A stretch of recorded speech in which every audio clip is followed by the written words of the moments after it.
Bom, gente, agora nós vamos falar sobre números primos. Qual é o conceito de número primo, a definição? O número primo é aquele que possui apenas dois divisores naturais distintos.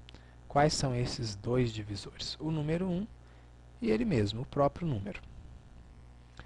Bem, já que falamos de números que possuem apenas dois divisores, que é o caso dos números primos, nós temos também os números compostos.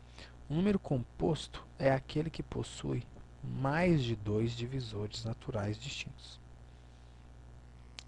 Bom, algumas observações então sobre números primos e números compostos aí. O número 1, ele não é primo nem composto, porque ele não possui nem dois divisores, nem mais de dois divisores. Ele só possui um divisor, ele mesmo. O número 0 tem infinitos divisores. Por exemplo, 0 dividido por qualquer número vai dar como resultado 0.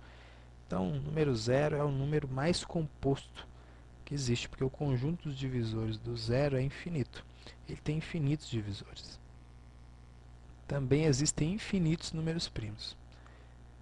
Nós não sabemos dizer qual é o último número primo. Sempre, se você pensa no número primo, você vai conseguir encontrar um outro número primo maior do que esse que você pensou, ainda que isso não seja muito simples, mas isso já é matéria para uma outra aula. Bom, o número 2 é o único número natural que é par e primo. Então, tirando 2, todos os números pares não serão primos. Muito bem. Como reconhecer se o número é primo? Aqui tem um método que nós precisamos ficar bem atentos a ele. Ele é um método tranquilo, desde que nós entendamos muito bem como que ele funciona e tenhamos também em mente o significado do que é um número primo. Bom, para verificar se um número é primo, nós precisamos dividir esse número dado pelos números primos menores do que ele. Até quando? Até obter um quociente menor ou igual ao divisor.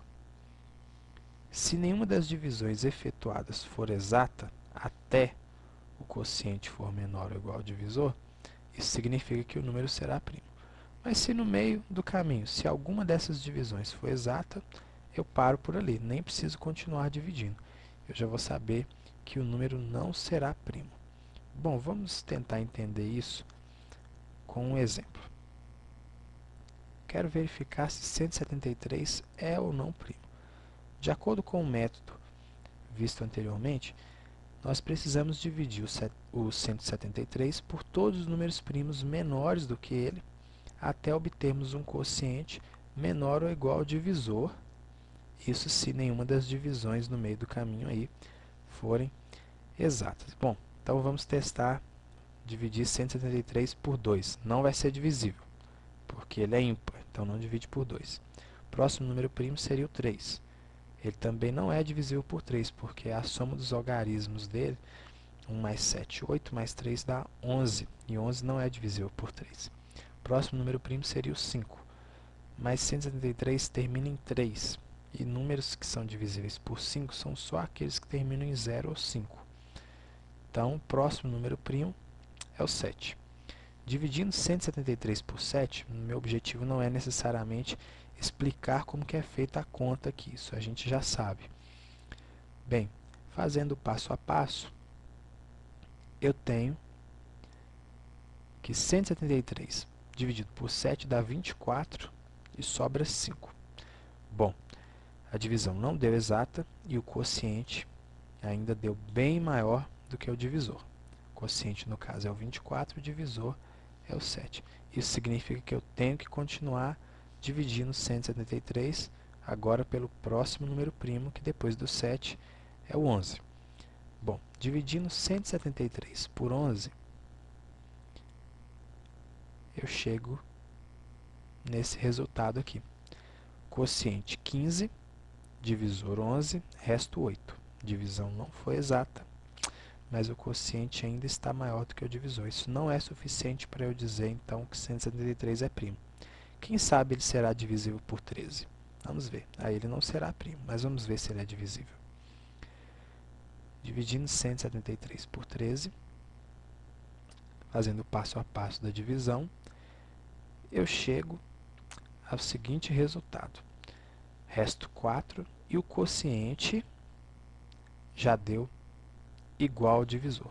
De acordo com o método que nós vimos, se o quociente for menor ou igual ao divisor e nenhuma das divisões anteriores foi exata, isso significa que o número é primo. Portanto, 173 é primo. Vamos ver mais um exemplo. Vamos verificar se o número 493 é ou não é primo. Bom, de acordo com o método, nós precisamos dividir esse número por todos os números primos menores do que ele, até obtermos um quociente menor ou igual ao divisor. Isso se no meio do caminho a gente não encontrar nenhuma divisão que foi exata, senão a gente pode parar, porque o número não será primo. Mas aqui já começamos. Pelo primeiro número primo, que é 2, nós vimos que 493 não é divisível, porque 493 é ímpar. Também não divide por 3, porque a soma dos algarismos dá 16. 16 não é divisível por 3. Também não é divisível por 5, que é o próximo número primo, porque também 493 não termina em 0 nem 5. Então, nós temos que dividir 493 por 7. Fazendo passo a passo da divisão, nós temos resto 3 e quociente 70. Bom, o quociente ainda está muito maior do que o divisor e a divisão não foi exata. Então, eu preciso dividir pelo próximo número primo, que é 11.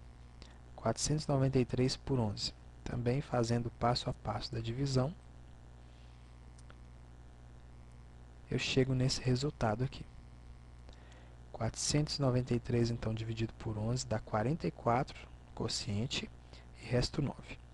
Alguém pode pensar assim, poxa vida, mas o quociente ainda está muito maior do que o divisor. Eu acho que eu não vou dividir, então, 493 por 13, que seria o próximo número primo. Já vou pular para o 17. Bom, não pode isso, porque corre o risco do número ser divisível por 13, você pular essa divisão, o número não ser divisível por 17, você continuar dividindo, e lá na frente, de modo errado, você vai concluir que 493, por exemplo, seria primo, mesmo sem saber se ele é divisível por 13. Aqui, a gente vai ver claramente, fazendo passo a passo da divisão, que 493 não é divisível por 13. Dá 38 no quociente e resto 12. Bom, mas o quociente ainda está muito maior do que o divisor. Bom, o próximo número primo seria 17. E aí, como eu disse, alguém pode ficar tentado a querer dividir por 19 logo. Mas não pode, sabe por quê?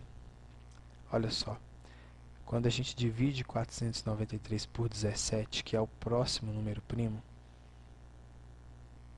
nós encontramos 29 como resultado e resto 0. Então, gente, se 493 é divisível por 17, porque o resto dessa divisão deu 0, eu não preciso continuar as divisões. Por quê?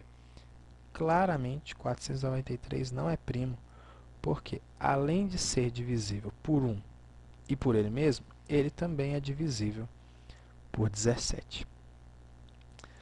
Bem, próxima aula nós vamos falar sobre decomposição em fatores primos.